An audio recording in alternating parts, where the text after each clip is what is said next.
Hello everyone, my name is Vansh Batra and welcome you all to my YouTube channel. So आज की इस video में हम बात करेंगे अबेटमेंट के बारे में।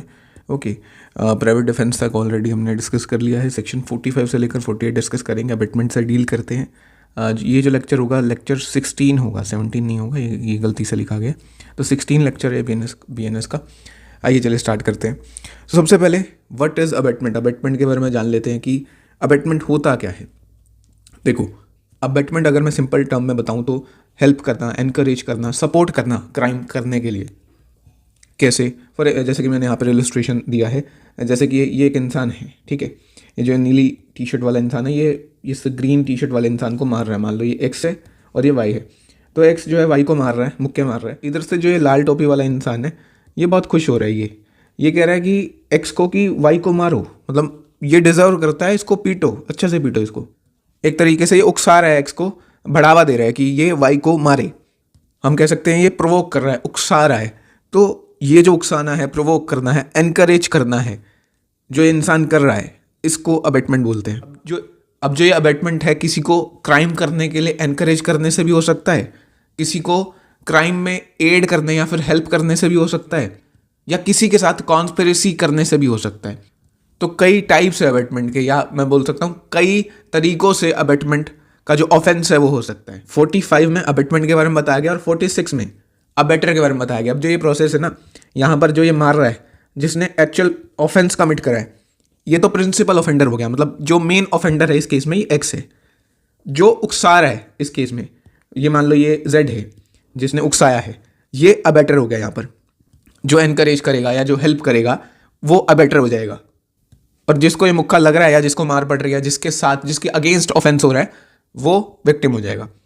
ठीक है, तो अबेटमेंट समझ आया, एक जनरल हमने देखा क्या होता है। अब अबेटमेंट जो है BNS में ना, हम दो पार्ट्स में डिस्कस करेंगे। ऐसे कोई बाइफर्केशन नहीं है, बट मैं दो पार्ट्स में इसको कवर करूंगा, बिकॉज काफ़ी सेक्शन है। सेक्शन 45 से लेकर 60 तक कवर किया गया, तो एक वीडियो अगर बहुत लंबी हो जाएगी, तो पहले हम 45 से 48 इस वीडियो में डिस्कस करेंगे। फिर सेकंड जो पार्ट आएगा 49 से 60, इसमें पनिशमेंट के बारे में बताया गया। ठीक है, अब आते हैं सेक्शन 45 पर, अबेटमेंट ऑफ ए थिंग। ठीक है, इसमें बताया गया कि अबेटमेंट क्या होता है। ए person abets the doing of a thing. एक पर्सन कब अबेट करता है? तीन तरीके से अबेटमेंट हो सकता है। सेक्शन 45 कहता है कि एक तो इंस्टिगेशन से, या तो इंस्टिगेट कर दे एक इंसान, दूसरा कॉन्स्पिरेसी से, या इंटेंशनल एडिंग से। तो तीन तरीके से अबेटमेंट हो सकता है। इन तीनों को हम डिटेल में डिस्कस करेंगे, और इसमें दो एक्सप्लेनेशन भी है सेक्शन 45 में, एक्सप्लेनेशन 1 एंड एक्सप्लेनेशन 2। ये बात याद रखो कि जो एक्सप्लेनेशन 1 है वो हम इंस्टिगेशन, जो मतलब क्लॉज ए के साथ रीड करते हैं, और जो एक्सप्लेनेशन 2 है वो हम क्लॉज सी, जो कि इंटेंशनल एडिंग का जो अबेटमेंट का जो टाइप है, एडिंग, अबेटमेंट बाय एडिंग, इसके साथ रीड करते हैं।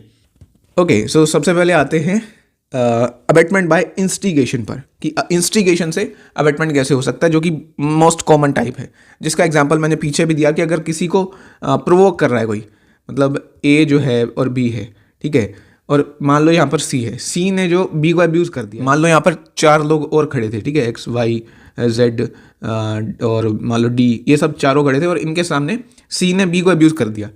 अब ये सभी हंसने लग गए। अब ये देख के ना जो ए है, ए बी को कहता है कि बस करवा ली बेइज्जती, नहीं मतलब दम नहीं है क्या, कुछ कह नहीं सकता तू सी को, ऐसे करके मतलब इसको प्रोवोक कर देता है। ठीक है, जो ए है बी को प्रोवोक कर देता है, और बी जाके इसको इसके सिर में लाठी मार देता है, इसके सिर में डंडा मारता है सीधा, और सी का सर फट जाता है। तो यहाँ पर ए ने बी को इंस्टिगेट करा, प्रोवोक करा, उकसाया, जिसकी वजह से बी ने सी का सर खोल दिया।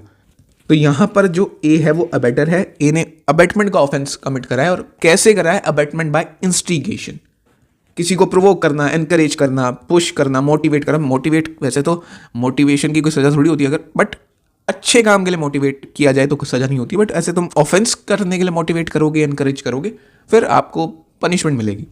और ये किस तरीके से? वर्ड से हो सकता है, व्हाट्सएप मैसेजेस से हो सकता है, इसने जैसे वर्ड से करा, मैसेजेस से हो सकता है, साइलेंस से भी हो सकता है। जो इंस्टिगेशन है वो साइलेंस से भी हो सकता है। कैसे? ये मैंने यहाँ पर इलस्ट्रेशन दिया है। यहाँ पर एनकरेजमेंट या इंस्टिगेशन साइलेंस से कैसे हो सकता है? मान लो एक ABCDEFGH ऐसे करके सोन पार्टनर्स है, तो ए जो है वो बी को कहता है कि भाई ऐसा है, आज रात मैं क्या करूँगा, जो अपने अकाउंट्स है ना जो फर्म के, वो मैं अल्टर करूँगा, ठीक है, उसमें फॉल्स एंट्री करूँगा, ऐसा कुछ करूँगा कि अपने अकाउंट में वो जो मनी है, मान लो मैं 5 लाख रुपए ट्रांसफ़र कर लूँगा, ठीक है। ए ये बात बी को बोल के जाता है, बी भी पार्टनर है, ए भी पार्टनर है, ऐसे करके और 8 और पार्टनर है इस पार्टनरशिप फर्म में।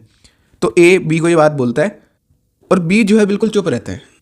बी मान लो इससे सीनियर है या सीनियर नहीं है, सेम पोजीशन पे भी है, और ए अपना ये जो फॉल्सिफिकेशन ऑफ अकाउंट कर लेता है और अपने जो पैसे ट्रांसफर कर लेता है अपने अकाउंट में।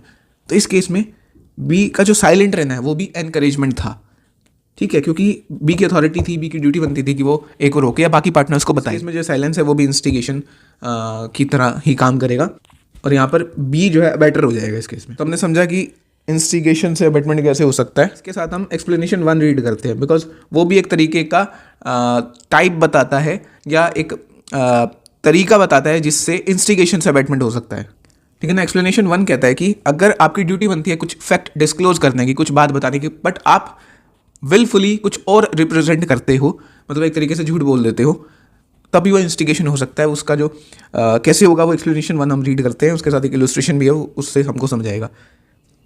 एक्सप्लेनेशन 1 कह रहा है कि अगर आप विलफुली रिप्रेजेंट करते हो या विलफुली कंसील करते हो जो आपको बताना चाहिए, जो आप बाउंड हो डिस्क्लोज करने के हो, बट आप विलफुली वो काम कर रहे हो और कुछ और होने देते हो, तो आपने इंस्टिगेशन करा है वहाँ पर। इसका एक इलस्ट्रेशन देखते हैं, उससे समझ आएगा क्या बोल रही है एक्सप्लेनेशन। मान लो एक पुलिस ऑफिसर है, उसका एक वारंट ऑब्टेन हुआ है कोर्ट से, ठीक है, रवि को अरेस्ट करने का, जिसमें जो कि ऑफेंडर है। दूसरा एक पर्सन है, ठीक है, यहाँ पर एक्स खड़ा है, ठीक है, एक्स को पता है कि यहाँ पर रवि प्रेजेंट नहीं है। अभी पुलिस ऑफिसर आता है, एक्स से पूछता है कि जो ये पर्सन खड़ा है ये रवि है कि नहीं है। अब रवि नहीं होता, ये मान लो ये कोई और होता है, मान लो सुनील होता है या कोई भी पर्सन, मान लो कोई और खड़ा होता है, रवि तो वहाँ प्रेजेंट ही नहीं होता। बट ये एक्स इस पुलिस ऑफिसर को कहता है कि जो एस है ना यही रवि है, और पुलिस ऑफिसर इसको अरेस्ट करके ले जाता है। तो इस केस में जो एक्स पनिश होगा अबेटमेंट के लिए, अबेटमेंट बाय इंस्टिगेशन के लिए।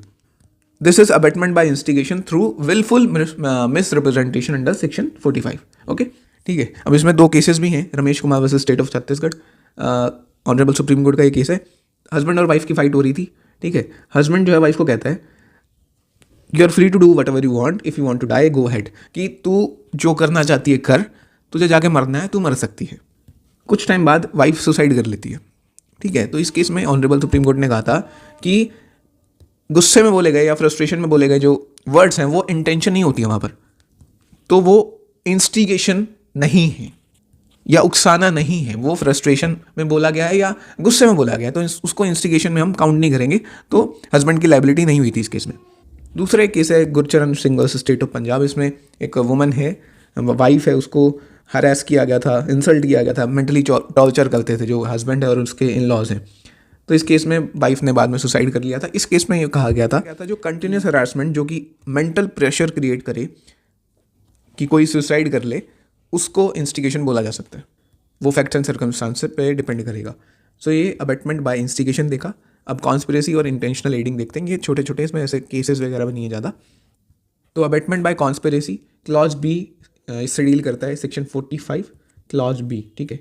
इंस्टिगेशन क्लॉज ए था और ये क्लॉज बी है। वैसे मैं डायरेक्टली आपको बेरेक्ट लैंग्वेज पे भी लेके जा सकता हूँ, ऐसे जैसे बेरेक्ट यहाँ भी ये एग्जैक्टली मैं ये भी समझा सकता हूँ, बट मैंने इसी को सिंप्लीफाई करके आगे लिखा हुआ है बस, और कुछ नहीं है, ठीक है। या उसमें जो केसेस हैं वो मैंने एक्सप्लेन किए हैं। तो कॉन्स्पिरेसी से अबेटमेंट कैसे होती है? जब 2 या 2 से ज़्यादा पर्सन एग्री करते हैं कि हम कुछ इलीगल करेंगे, और एग्री करने के बाद कुछ एक एक्ट करते हैं इन फर्दरेंस ऑफ दैट। कॉन्स्पायर करना मतलब कि षड्यंत्र रचना, ठीक है। ए और बी हैं, आपस में चोरी करने की कॉन्स्पिरेसी करते हैं। जैसे इलस्ट्रेशन भी है कि 2 बिजनेस पार्टनर मान लो ए और बी ही लगा लेते हैं, ठीक है। अब ये चाहते हैं कि हमें जो हमारे कॉम्पिटिटर हैं, जो कॉम्पिटिटर बिजनेसमैन है या बिजनेस कंपनी है, उसकी फाइल्स, कुछ कॉन्फिडेंशियल फाइल हमें मिल जाए। तो दोनों अपना कॉन्स्पिरेसी करते हैं, षड्यंत्र बनाते हैं। उसमें से मान लो बी जाता है, बी जो है इस कंपनी की, जो कंपनी मान लो कंपनी गामा में जाता है और यहाँ जाके देखता है कि कहाँ जो है एंट्री पॉइंट्स हैं, कहाँ पर टाइमिंग वगैरह क्या है, कहाँ पर सिक्योरिटी बैठती है। तो in furtherance of their plan, इन दोनों का प्लान था कि कॉन्फिडेंशियल फाइल जो है हमें चुरानी है। तो in furtherance of that plan B गया और बी ने जाके ऑफिस का सब कुछ देख लिया, कोना कोना की क्या क्या हो रहा है। तो in furtherance of this plan कुछ एक्ट भी कर दिया इन्होंने। तो यहाँ पर अबेटमेंट बाय कॉन्स्पिरेसी का जो ऑफेंस है वो कमिट हो गया। नथिंग इज स्टोलन येट, मतलब बेशक कुछ चुराया नहीं है इन्होंने अभी, या बेशक चुराया भी ना, बट एक एक्ट हो गया ना इन फर्दरेंस ऑफ देयर प्लान। तो अबेटमेंट बाय कॉन्स्पिरेसी का जो ऑफेंस है वो कमिट हो गया। ठीक है, अबेटमेंट का ऑफेंस इंस्टिगेशन से भी हो सकता है, कॉन्स्पिरेसी से भी हो सकता है और एडिंग से भी हो सकता है। क्लॉज सी इसके बारे में बात करता है, सेक्शन 45 क्लॉज सी। ये कब होता है? जब एक इंसान दूसरे की इंटेंशनल हेल्प करता है, इंटेंशनल एडिंग। याद रखना, जो एडिंग होगा वो इंटेंशनल होगा। मिस्टेक से अगर एड कर दिया, हेल्प कर दिया, वो इसमें काउंट नहीं होगा। अब वो हेल्प कैसे हो सकती है? उस एक्ट से पहले, उस एक्ट के दौरान, या इलीगल ओमिशन से। इलीगल ओमिशन मतलब कि जो आपकी ड्यूटी बनती है आपने नहीं करा, उससे भी हो सकता है। अब इलस्ट्रेशन क्या कह रहा है? मान लो एक्स और वाई की फाइट हो रही है। अब एक्स कहता है if I get a weapon right now I will seriously injure him. मतलब अगर मुझे अभी कोई हथियार दे दे, मैं बी को मतलब गंभीर रूप से ऐसे घायल कर दूँ, इसको अपने तारे याद आ जाएंगे दिन में। तो एक्स का दोस्त खड़ा होता है साइड में, जेड। ये कहता है लो जी, अभी देता हूँ मैं आपको, लो। तो इसको एक लोहे की रोड दे देता है कि लो करो काम। और एक्स जो है ये वाई के सिर में मार देता है रोड। तो इस केस में जेड को पता था एक्स की इंटेंशन, फिर भी उसने दी ना ये रोड। तो इस केस में इसने इंटेंशनली फैसिलिटेट करा है, क्योंकि इसको इंटेंशन का पता था एक्स की। और अबेटमेंट बाय एडिंग, अबेटमेंट का ऑफेंस कमिट कर दिया है by aiding, by intentional aiding. ठीक है। सो एक्सप्लेनेशन टू बेसिकली तरीका बताता है एडिंग का, कि कब एड करना, मतलब मान लिया जाएगा कि कोई इंसान एड कर रहा है। जैसे कि ये कह रहा है कि जो भी इंसान या जो भी, जब भी वो एक्ट हो रहा है, एक्ट मतलब ऑफेंस हो रहा है, एक्ट से पहले या एक्ट के टाइम पर अगर फैसिलिटेट कर देता है उस एक्ट का कमीशन, तो ये बोला जाता है कि उसने एड कर दिया है। ठीक है। या तो आप एक्ट से पहले, प्रायर टू, फैसिलिटेट कर दो एक्ट का कमीशन, या जब एक्ट हो रहा है उस समय आप फैसिलिटेट कर दो एक्ट का कमीशन। और आप फैसिलिटेट कर देते हो, फैसिलिटेट का मतलब होता है पुश देना या हेल्प करना किसी भी तरीके से, कि वो एक्ट को होने में आसानी हो जाए, या आपका कुछ ना कुछ योगदान, कुछ ना कुछ पार्ट रहा हो उस एक्ट के कमीशन में, और आप फैसिलिटेट कर देते हो, तो आपको बोला जाएगा कि आप एड कर रहे हो उस एक्ट को। इसका इलस्ट्रेशन देखते हैं। मान लो एक इंसान है एक्स, ठीक है, वो सोचता है कि मैं रात को चोरी करूंगा। अब वाई जो है, वाई क्या करता है? एक्स के चोरी करने से 15 मिनट पहले सारे गांव की बिजली काट देता है। ठीक है, ताकि अंधेरा, मतलब थोड़ी बहुत जो लाइट जल रही है रात को, वो भी बंद हो जाए। तो एक्स इसकी वजह से रात को जाके जिस घर में उसको चोरी करनी होती है वो चोरी कर लेता है। और वाई ने क्या करा? यहाँ पर बिजली काट दी थी, जिसकी वजह से एक्स का काम आसान हो गया। अब इस इलस्ट्रेशन में वाई ने फैसिलिटेट करा है उस चोरी का होना, उस थेफ्ट का होना। तो हम बोल सकते हैं कि इसने abetment of theft by aiding का जो ऑफेंस है कमिट कर दिया है। 5 था सेक्शन 46 अबेटर के बारे में बात करता है। अबेटर आपको पता चल चुका है कौन है। ठीक है, जो इंस्टिगेट करे, जो कंस्पायर करे, जो इंटेंशनल एड करे, उसको अबेटर बोलते हैं। अबेटर जो ये सेक्शन है, सेक्शन 46, इसमें जो है ये मेन सेक्शन है, साथ में इसकी 5 एक्सप्लेनेशन है। ठीक है, 5 एक्सप्लेनेशन को भी देखेंगे, और जो मेन जो इसका जो सेक्शन है इसकी लैंग्वेज को भी देखेंगे। ठीक है, 5 एक्सप्लेनेशन है विद इलस्ट्रेशंस। तो डायरेक्ट एक्सप्लेन करता हूँ मैं भी, रखा यहाँ पे। ठीक है, सेक्शन 46 क्या कहता है? देखो, ए person abets an offence who abets either the commission of an offence. तो एक पर्सन को बोला जाएगा कि वो ऑफेंस का अबेटमेंट कर रहा है। ठीक है ना, एक पर्सन को बोला जाएगा कि वो ऑफेंस का अबेटमेंट कर रहा है, या एक ऑफेंस को अबेट कर रहा है। कब कब बोला जाएगा? Who abets either the commission of an offence, जो कि ऑफेंस के कमीशन को अबेट करे। ठीक है, हम कुछ भी, जैसे लैंग्वेज है बस, ठीक है ना, हम कुछ भी बोलते हैं। जैसे ए ने बी को चोरी के कमीशन के लिए अबेट करा, या चोरी करने के लिए अबेट करा, या चोरी के थेफ्ट के ऑफेंस के लिए अबेट करा, बात तीनों सेम है, कुछ डिफरेंस नहीं है। तो एक पर्सन को अबेटर कब बोला जाएगा? जो ऑफेंस का कमीशन अबेट करे, सबसे पहला। ठीक है। दूसरा, the commission of an act which would be an offence if committed by a person capable by law of committing an offense with the same intention or knowledge as of that of abetter। ये जो second है ना, जो second point है, इसको मैं simply बताऊं तो ये बोल रहा है कि अगर आप लीगली इनकम्पिटेंट पर्सन को भी अबेट करते हो ना, जैसे कि जो अनसाउंड माइंड का पर्सन है, जो चाइल्ड है, या जो इंटॉक्सिकेटेड पर्सन है, तब भी आपको अबेटर ही बोला जाएगा, बस और कुछ नहीं बोल रहे हैं। तब ये कहाँ से आ रहा है जो मैं बोल रहा हूँ कि लीगली इनकम्पिटेंट पर्सन को भी अब अगर आप अबेट करते हो तो वो भी अबेटमेंट होता है। यहाँ पर लिखा ना, if committed by a person capable by law of committing an offence, कि अगर आपने उस ऑफेंस का भी अबेटमेंट करा है, जो कि अगर किया जाता है एक लीगली कॉम्पिटेंट पर्सन के द्वारा, जिसकी सेम इंटेंशन या सेम नॉलेज है एक अडल्ट के जैसे, जो कि एक नॉर्मल सेन पर्सन के जैसे होती है, तब भी आप अबेटर होते। बट अभी उसकी सेम इंटेंशन और नॉलेज नहीं है, और वो लीगली कॉम्पिटेंट नहीं है, स्टिल अगर आप उसको अबेट करते हो तो आप अबेटर होगे। और यही सेम बात एक्सप्लेनेशन 3 में भी लिखी गई है। ठीक है, एक्सप्लेनेशन 3 भी सेम जो है पॉइंट से डील करता है। और यहाँ पर मैंने ये जो है, ये क्या कहते हैं, सिंप्लीफाई करके, मतलब ब्रेक डाउन करके लिखा है। सिंप्लीफाई तो क्या, तो जो मेन फोकस है ना सेक्शन 46 का, वो अबेटर के माइंड पर है, ना कि उस पर्सन पर जिसको अबेट किया जा रहा है। और जो कि फर्दर एक्ट करेगा, जो कि प्रिंसिपल ऑफेंडर बनेगा। कि आप अगर अडल्ट पर्सन को भी अबेट कर रहे हो तब भी, क्या आप अगर नॉर्मल सेन पर्सन को भी अबेट कर रहे हो तब भी आप अबेटर हो, और कोई अनसाउंड माइंड का पर्सन, कोई बच्चा उसको भी अबेट कर रहे हो तब भी आप अबेटर हो, एज पर सेक्शन 46। एक्सप्लेनेशन 1 क्या कह रहा है? The abetment of illegal omission of an act may amount to an offence although the abettor may not himself be bound to do that act. Explanation 1 क्या कह रहा है? Explanation कह रहा है कि अबेटमेंट ऑफ इलीगल ओमिशन, अगर आप अबेटमेंट करते हो इलीगल ओमिशन का, ठीक है ना। इलीगल ओमिशन क्या होता है? किसी की ड्यूटी बनती है उसको रोक देना कुछ काम करने से, ठीक है। किसी की ड्यूटी थी, आपने अबेट कर दिया उसको वो काम ना करने के लिए, कि वो काम ना करे, तो उसको भी अबेटमेंट बोल सकते हैं। इलस्ट्रेशन क्या कहते हैं? एक पुलिस ऑफिसर है, मान लो एक पुलिस ऑफिसर है, वो ड्यूटी पर है, वो देखता है कि इलीगल गैम्बलिंग चल रही है, कुछ 6-7 लोग जुआ खेल रहे हैं, और उसकी अब ड्यूटी बनती है, पुलिस ऑफिसर की ड्यूटी बनती है उसको रोकने की।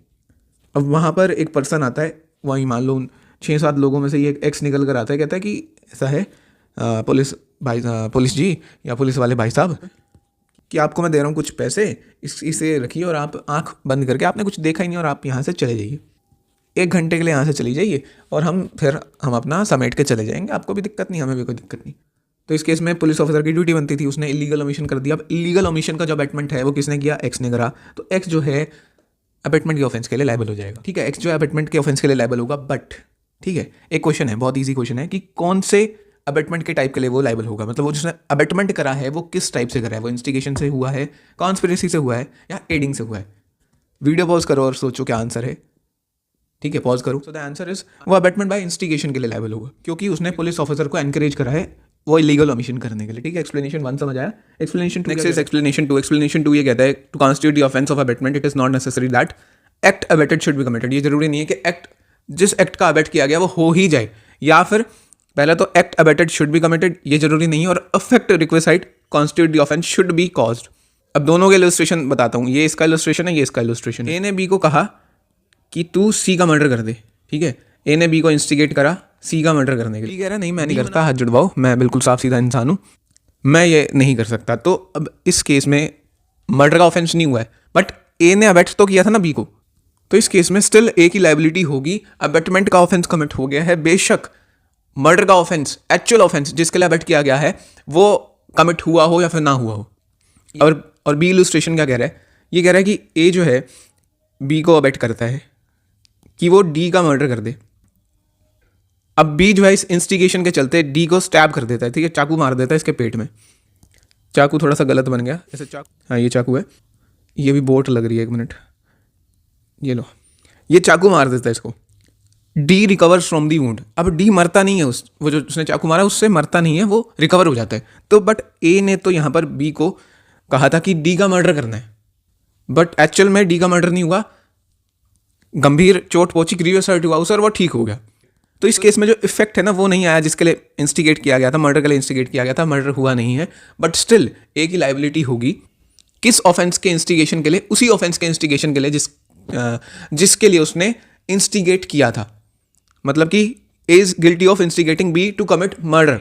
सो the main thing that we all have to keep in our mind is that जिस ऑफेंस के लिए आप अबेट कर रहे हो उसी ऑफेंस की अबेटमेंट के लिए आपको पनिशमेंट मिलेगी, बेशक वो हो ही ना, और बेशक उसका इफेक्ट दूसरा आ जाए, आपको जिस इंटेंशन से आपने अबेट किया है, जिस ऑफेंस के लिए आपने अबेट करा है उसी की पनिशमेंट मिलेगी। यहाँ पर नेक्स्ट एक्सप्लेनेशन 3। एक्सप्लेनेशन 3 हमने ऑलरेडी वैसे डिस्कस कर लिया है, जो मेन जो पैराग्राफ था ना सेक्शन 46 का, जो मेन पैराग्राफ था जिसमें मैंने बताया है कि अबेटर की इंटेंशन मैटर करती है, और लीगल कैपेसिटी जिस इंसान को अबेट किया जा रहा है, मान लो बच्चे को अबेट किया जा रहा है कुछ ऑफेंस करने के लिए, या अनसाउंड माइंड के पर्सन को अबेट किया जा रहा है कुछ ऑफेंस करने के लिए, तब भी जिस ऑफेंस के लिए अबेटर ने अबेट करा है उसको उस ऑफेंस के अबेटमेंट की सजा मिलेगी। जिसने अबेट करा है ना उसकी इंटेंशन मैटर करती है कि वो किस इंटेंशन से अबेट कर रहा है। वही ये एक्सप्लेनेशन 3 कह रहा है कि it is not necessary that the person abetted should be capable by law of committing an offence, कि जिस पर्सन को अबेट किया जा रहा है जरूरी नहीं है उसकी लीगल कैपेसिटी हो, मतलब वो लीगली कॉम्पिटेंट हो, कैपेबल हो कोई ऑफेंस करने के, या उसकी सेम इंटेंशन या नॉलेज हो जैसे कि अबेटर की है, या फिर कोई भी इंटेंशन या नॉलेज हो जैसे कि अबेटर की है, ये जरूरी नहीं है। अब इसमें इलस्ट्रेशन क्या है? ए अबेट करता है एक अनसाउंड माइंड के पर्सन को, इनसेन पर्सन को, ठीक है, एक ऑफेंस करने के लिए। इस ऑफेंस के लिए अबेट किया है, इसने कहा है कि जो यहाँ पर बी का वेयर हाउस है ना, इसमें फायर मतलब आग लगाया, आग लगा के आगे यहाँ पर आई है, इनसेन पर्सन है, अगर ये जो है वेयर हाउस में आग लगा आता है या फिर नहीं लगा के आता है, ए की लाइबिलिटी होगी यहाँ पर अबेटमेंट के लिए। और ए जो है, और ए ये नहीं कह सकता कि जिसको मैंने अबेट कराया उसकी तो लीगल कैपेसिटी ही नहीं है कुछ ऑफेंस करने की, आप डिफेंस नहीं ले सकते उस समय। हाँ, जो इनसेन पर्सन अगर ये सच में आग लगा आता है तो इसको डिफेंस मिलेगा, इसको सेक्शन 22 में डिफेंस मिलता है, बीएनएस में ऑलरेडी हम डिस्कस कर चुके हैं। एक्सप्लेनेशन 4 क्या कहता है? The abetment of an offence being an offence, the abetment of such an abetment is also an offence. इसको थोड़ा ध्यान से समझना, ठीक है, बस लैंग्वेज का ही खेल है यहाँ पर, बस बाकी कुछ नहीं है। तो ये कह रहा है कि एक ऑफेंस का अबेटमेंट अगर एक ऑफेंस है तो अब उस अबेटमेंट का अबेटमेंट भी एक ऑफेंस होगा। इसको मैं एक एग्जांपल से समझाता हूँ, जो इलस्ट्रेशन दिया हुआ है डायरेक्ट में, यही सफिशिएंट है यहाँ पर इसको एक्सप्लेन करने के लिए। ए जो है वो बी को इंस्टिगेट करता है, ठीक है, कि वो सी को इंस्टिगेट करे कि वो जेड का मर्डर कर दे, ठीक है। यहाँ पर एक बात देखो, 2 बार इंस्टिगेशन हो गया, एक बार तो यहाँ इंस्टिगेशन हो गया, ठीक है, एक बार यहाँ इंस्टिगेशन हो गया, 2 बार इंस्टिगेशन हो गया ना। देखो इंस्टिगेशन हुआ है ऑफेंस का, और ऑफेंस क्या है? मर्डर। यहाँ भी इंस्टिगेशन हुआ है मर्डर के लिए। देखो अब डायरेक्ट लैंग्वेज क्या कह रही है? The abetment of an offence being an offence, the abetment of an offence. तो अबेटमेंट ऑफ एन ऑफेंस, तो यहाँ पर ऑफेंस क्या है? सबसे पहले मर्डर, ठीक है, इसकी जगह हम मर्डर भी लिख सकते हैं, थोड़ा सा कंफ्यूजन नहीं होगी यहाँ पे, मतलब लैंग्वेज आसान हो जाएगी समझनी। तो यहाँ पर क्या है? The abetment of an offence of murder being an offence. तो मर्डर का जो अबेटमेंट है वो एक ऑफेंस है, तो मर्डर के लिए अबेट करने के लिए अबेट करना भी एक ऑफेंस होगा। बी ने सी को इंस्टिगेट करा ना, या अबेट करा है कि वो जेड का मर्डर कर दे, ठीक है, तो अबेटमेंट उस बात का कि वो किसी और को अबेट करे ऑफेंस करने के लिए, वो भी ऑफेंस होगा। वो यहाँ फिट बैठती है जो लाइन है, बस यही एक्सप्लेनेशन 4 कह रहा है। और ये कह रहा है कि ए की भी यहाँ पर पनिशमेंट होगी अबेटमेंट फॉर मर्डर के लिए, बी की भी पनिशमेंट होगी अबेटमेंट फॉर मर्डर के लिए, दोनों की सेम पनिशमेंट होगी। ये जो प्रिंसिपल ऑफेंडर है ये लायबल होगा मर्डर के ऑफेंस के लिए, वैसे इन तीनों की सेम लाइबिलिटी होगी। मैं बार बार कह रहा हूँ, सेक्शन 49 नेक्स्ट हम वीडियो में डिस्कस करेंगे। लास्ट एक एक्सप्लेनेशन रहेगा, एक्सप्लेनेशन 5। ये सिंपल सी बात कह रहा है कि ये जरूरी नहीं है, it is not necessary, abetment by conspiracy के लिए ये जरूरी नहीं है that abettor should concert the offence with the person who commits it. कि हु कमिट्स इट मतलब कि प्रिंसिपल ऑफेंडर, जिसने वो एक्ट कमिट करा है, जिसने वो ऑफेंस कमिट करा है, उसको जानना जरूरी नहीं है, मतलब कॉन्स्पिरेसी में उसने पार्ट लिया हो यही सफिशिएंट है। जैसे एक एग्जांपल दे रहा हूँ, जिस इलस्ट्रेशन के जैसे एग्जांपल दे दे, तो मान लो ए जो है जेड को मारना चाहता है, ठीक है, जिसका प्लान है जेड को मारने का। अब ये बात जो है ये अपने एक दोस्त को बताता है बी को, बी बिकॉज थोड़ा सा ऐसे गुंडा टाइप का आदमी है, ठीक है, वो थोड़ी इसकी जान पहचान है, तो वो बी को बोल देता है कि ऐसा है मेरे को जेड को मारना है। अब बी भी आप आगे अपने बॉस को बोलता है सी को कि जेड को मारना है। अब सी जो है ये काम एक अपने मान लो एक एसोसिएट को दे देता है डी को। अब डी भी जेड को खुद नहीं मारता है, वो खुद भी आउट ऑफ टाउन होता है, तो इसलिए वो ई को एक पिस्टल अरेंज करके देता है ताकि वो जेड को मार सके, कुछ भी अरेंज करके देता है, पॉइजन पिस्टल, जिससे जेड मर सके, और फाइनली ई जो है जेड को मार देता है। अब एक्सप्लेनेशन 5 ये बात कह रहा है कि abettor should, it is not necessary that abettor should concert the offence with the person who commits it. ये जरूरी नहीं है कि ए ने ई के साथ डिस्कशन किया हो, बातचीत की हो जेड को मारने के लिए, इनका आपस में डायरेक्ट लिंक जरूरी नहीं है, और डायरेक्ट लिंक नहीं भी है, स्टिल ए यहाँ पर लायबल होगा। एक्सप्लेनेशन 5 ये बात कह रहा है। Next is section 47। तो सेक्शन 47 एंड 48 ज़्यादा इंपॉर्टेंट नहीं है, हम इसको जल्दी से डिस्कस करते हैं। Section 47 abetment in India of offences outside India. ये सिंपल एक बात कह रहा है कि अगर कोई इंडियन पर्सन है, मतलब जो एक पर्सन है इंडिया में रहता है, वो किसी फॉरेनर को अबेट करता है, फॉर एग्जांपल ए है, वो बी को इंस्टिगेट करता है, बी जो है किसी कंट्री मान लो यूएसए में है, कि वो पीटर का मर्डर कर दे, पीटर एक इंसान है, इसका मर्डर कर दे। तो सेक्शन 47 एक छोटी सी बात कर रहा है कि अगर आप ऐसे अबेट कर रहे हो ना किसी फॉरेनर को, तो आपको इसी तरीके से लायबल बनाया जाएगा जैसे कि आपने वो अबेटमेंट जो है इंडिया में ही किया हो। A person abets an offence within the meaning of the Sanhita, जो अबेट करता है एक ऑफेंस या commission of the act without and beyond India, मतलब इंडिया से बाहर, जो अगर वो इंडिया में कमिट करता तो वो ऑफेंस, सबसे पहले तो आपको लायबल बनाया जाएगा, और सेम तरीके से लायबल बनाया जाएगा जैसे कि आपने वो अबेटमेंट का ऑफेंस इंडिया में किया हो। इसके साथ सेक्शन 1 जरूर रीड करना, ठीक है, सेक्शन 1 जिसने पढ़ा है उसको ये बिल्कुल आराम से समझ आ गया होगा। तो ये सेक्शन 47 था। सेक्शन 48 के इस बारे में बात करता है। सेक्शन 48 एकदम अपोजिट है एक तरीके से। ये कहता है कि अगर कोई इंसान फॉरेन कंट्री में है, मान लो कोई यूएसए में है, वो यहाँ पर इंडिया में किसी को ऑफेंस करने के लिए अबेट करता है, तो उसकी लाइबिलिटी क्या होगी? तो भी उसकी सेम लाइबिलिटी होगी जैसे कि as if he has committed that offence in India only. मान लो कोई फॉरेनर है, वो जर्मनी में बैठा है, वो इंडिया में कुछ लोगों को कहता है कि ऑनलाइन फ्रॉड तुम चलाओ, किसी भी तरीके से गाइड करता है, उनको फंडिंग करता है, तो उस फॉरेनर को जो जर्मनी में बैठा है उसको लाइबल बनाया जा सकता है अबेटमेंट के ऑफेंस के लिए। और इनफैक्ट कोई इंडियन सिटीजन भी इंडिया से बाहर फॉरेन में बैठा है, वो अगर इंडिया में ऑफेंस का अबेटमेंट करता है, मान लो कुछ लोगों को कहता है कि वेयर हाउस जला दो। हाँ, बस ये बात है कि इस सेक्शन के एप्लीकेशन के लिए एक्स्ट्राडिशन के लॉज को ध्यान में रखना होगा, ट्रीटीज़ को ध्यान में रखना होगा। मतलब ऐसा होता है ना कि बाहर कोई ऑफेंस कमिट कर रहा है, मान लो यूएसए में या फिर जर्मनी में कोई इंसान बैठा है, वो अगर अबेट कर रहा है तो वहाँ के भी तो लॉज होंगे। तो या तो जर्मनी की ही गवर्नमेंट उसको पनिश कर देगी या उसको इंडिया बुला के पनिश किया जाएगा। अगर वहाँ की गवर्नमेंट ने पनिश कर दिया फिर उसको इंडिया में पनिश नहीं किया जाएगा। वहाँ की गवर्नमेंट पनिश नहीं कर रही है, उसको एक्स्ट्राडाइट कर लिया गया इंडिया में, तो उसको इंडिया में पनिश किया जाएगा। तो ये सेक्शन 48 था। सो सेक्शन 45 से लेकर 48 यहाँ पर कंप्लीट होते हैं। होप सो आपको वीडियो अच्छी लगी होगी, सब समझ आया होगा। अगर जो भी डाउट रहता है नीचे कमेंट कर सकते हो। इंस्टाग्राम टेलीग्राम का जो लिंक है डिस्क्रिप्शन बॉक्स में दिया गया है। यही था आज के लिए। That was it for today. Have a nice day.